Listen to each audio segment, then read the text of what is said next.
Anglo-Saxons, Animals, and the Soul. This video is going to be a semi-live translation of a sentence in Old English, and it's going to have my own commentary on the translation, or of the content of the translation. Okay, so half of this is going to be linguistic, and other half is going to be commentary. Alright, so let's dive right in.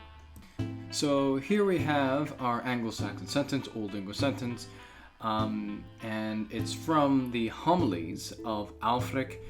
So this is in the 10th century, somewhere in the 10th century, the later half of the 10th century. And this is from, this is line 278 to 279 of chapter 20 of the Homilies of Ælfrîc, and it's titled Of the Catholic Faith.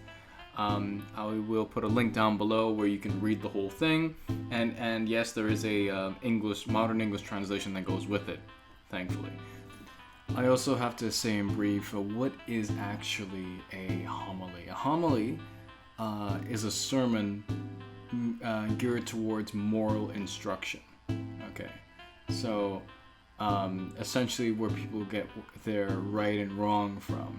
Alright, so that's something to bear in mind. So anyway, let's dive into this to do the translation. So what do we have here? So we have nu tenu and deor fixas and fuchelas heye sheop on flashe butan saula. Alright, so let's unpack this. What are we actually looking at here? Well, nu tenu, what this is, this is translated as, well, you could translate as cattle, but also animal and whatnot. Just kind of like, you could argue that for this to mean like specifically domestic animal, as opposed to dear. Dear is it means animal, cognate to German Tier, but it's referred to just any animal, like just any wild animal. You see a dog in the street, or you see a dog, in someone's house. That's just, this more general word, so to speak, and whatnot, if you will. So, what's interesting though is that with some nouns in Old English, that the way they represent the plural is a little differently depending on the stem of the noun. Because we have your fixas and fuchelas.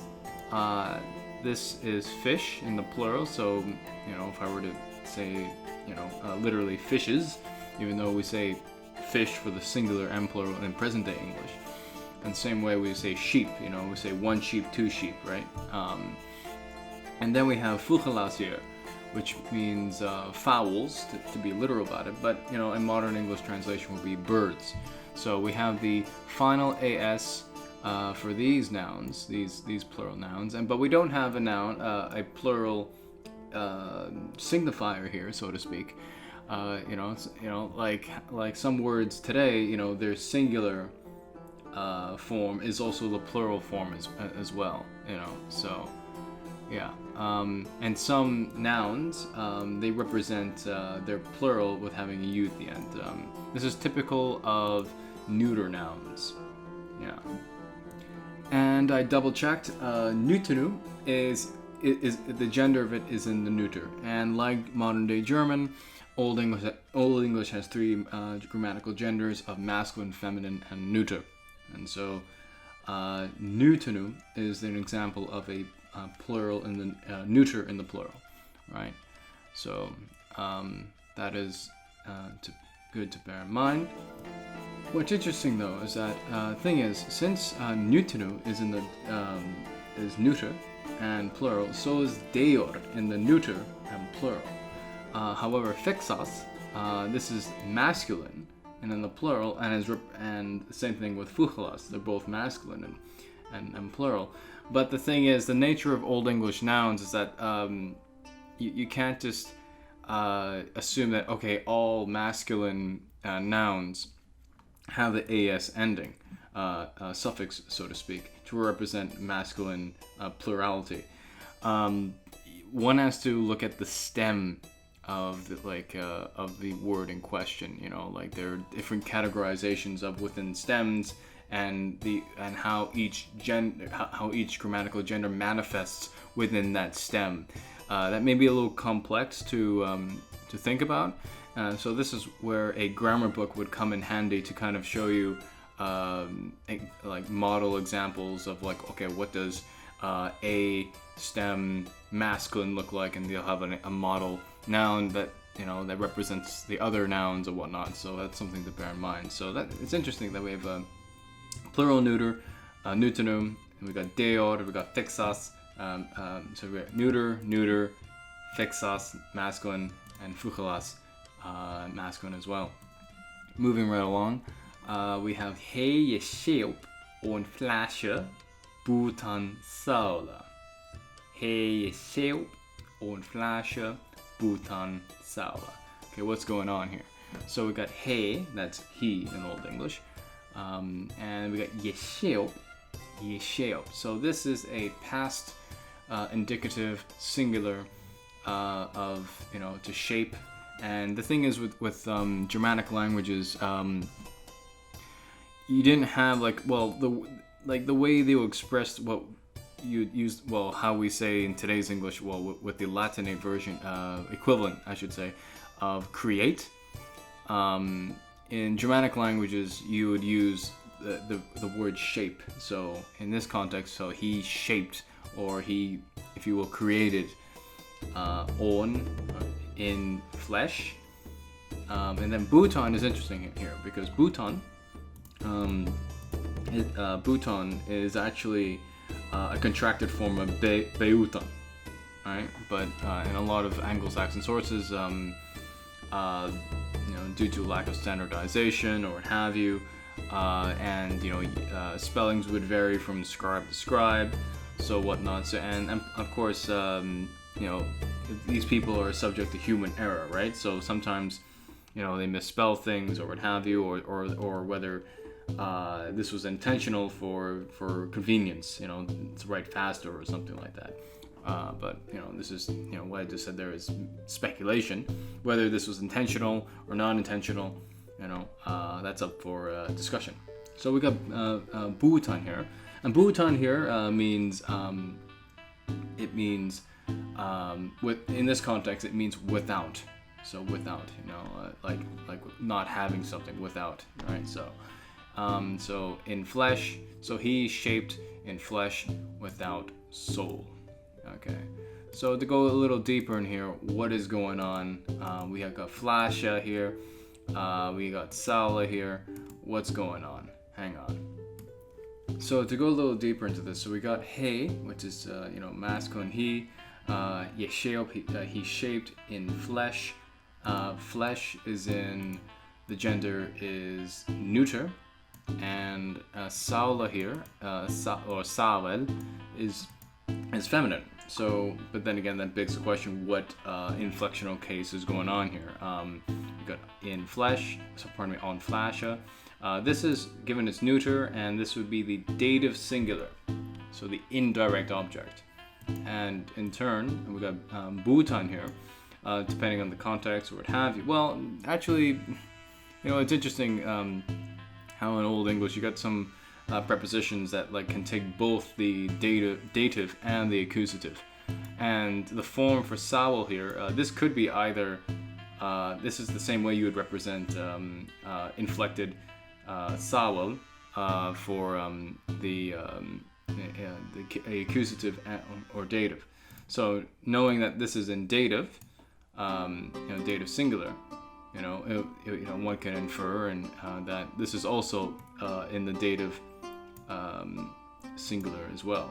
So just to go back, nutinu, so beasts or cattle and animals, wild animals, fishes or fish and fowls, he shaped in flesh without soul, essentially. So without soul.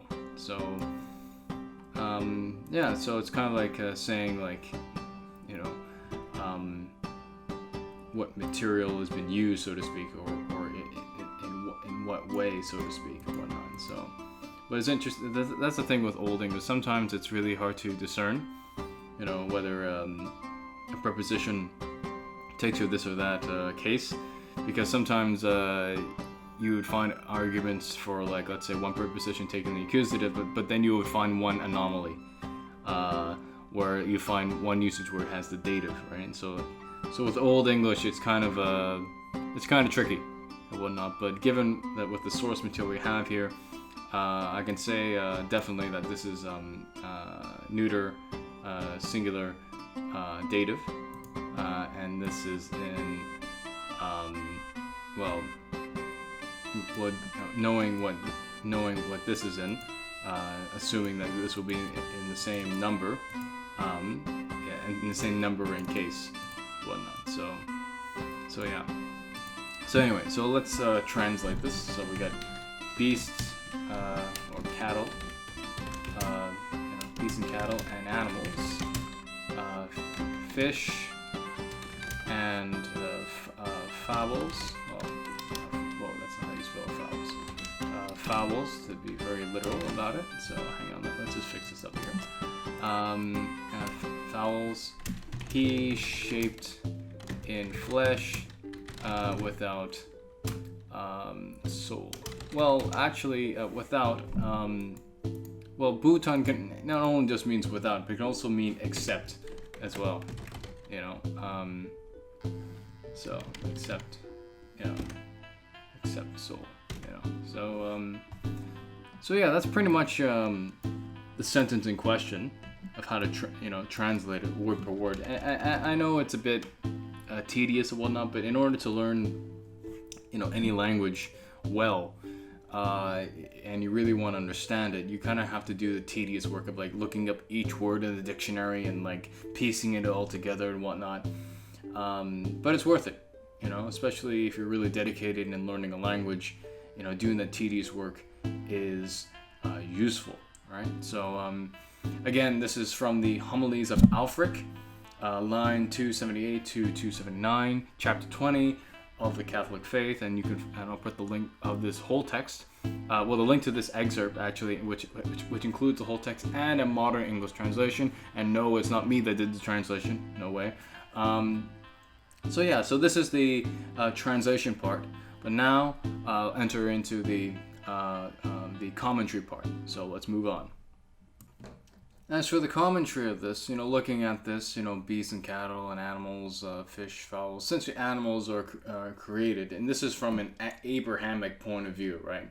This is from an Abrahamic point of view that essentially animals are just, they're just moving matter, so to speak. They don't really, have really their own agency. I'm speaking in context of the Abrahamic view, that, given what we have here from historical sources, that people in this time, Anglo-Saxons, Christians of this time, this reflect what people thought of animals and whatnot, and that they're just flesh without soul and whatnot, and given what other things that the Bible teaches, that animals are, or that man rules over the animals and whatnot, etc., whatnot. But this is unfortunately the one could argue, I would argue that this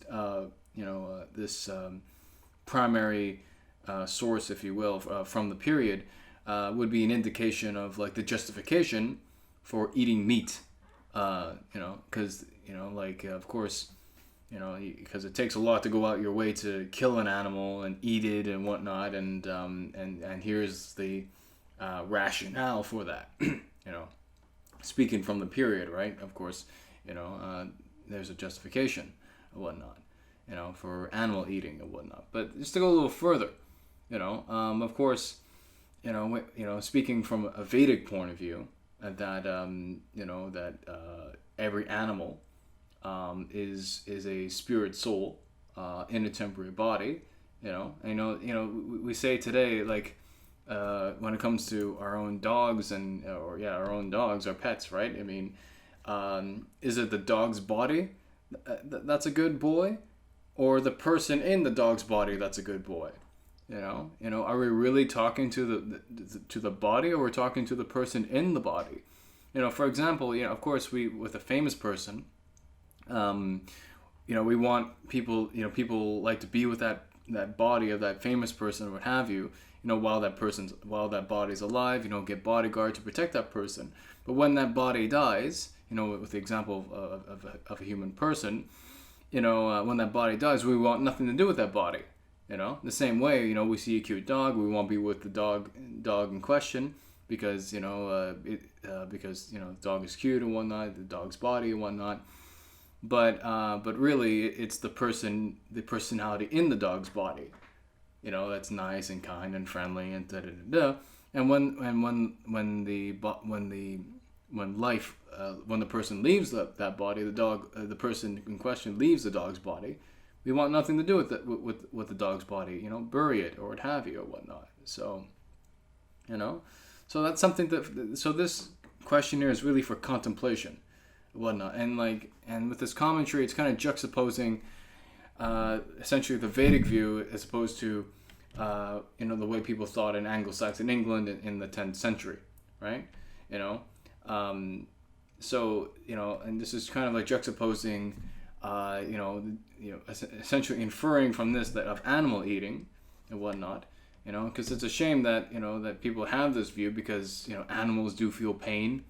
Animals do have feelings and whatnot. When you look into a dog's eyes, one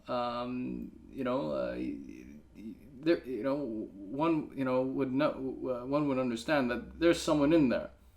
There's someone in there, and it's unfortunate that there are places in the world, that eat dogs or whatnot for whatever reason. I'm assuming just for survival or whatnot. But a lot of people in the world, unfortunately, eat cows. And cows are, important animals. They're very friendly animals. And this, by the way, is a Jersey cow. This beautiful cow here is a Jersey cow, and whatnot. One would think that, a cow gives milk, and from that milk we can have cheese and other dairy products, ghee or what have you. And one may think, well, okay, this is enough. Thank you, mother, and move on. But due to this precedence of thinking that animals don't have souls or what have you, or an animal is not a soul but in a animal's body, you get people that have an idea of thinking, well, no, that's not enough. They will go out their way to kill the animal, exploit the body of the animal for sense gratification in the mode of meat eating, and exploit the body for material gain in the form of taking the hide or the skin of the cow to make leather handbags or leather coats or etc., and of which for material gain, and with that material gain for what? For more sense gratification. So it's like, me on top of more me, ego, me mindset. So that's something to bear in mind, because thing is, no animal wants to die, just as no human being wants to be eaten by a lion. Both have their own feelings, both have their own desires and free will and whatnot. It's just a lot of people, they think they don't really think too much of it, because they've been eating meat all their lives, and well, this is just how things are. Well, it doesn't have to be like that, because other living entities are suffering in this world, because we have to, speaking from a Vedic point of view, that every living entity is eternal individual unit of consciousness, spirit, soul, Atman to use the Sanskrit, in a temporal body.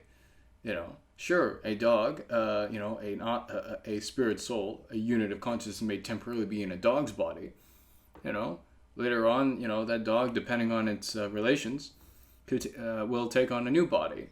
And that new body is dependent on the dog's desire and whatnot, and so it's not like a living entity dies and that's it, they're gone forever.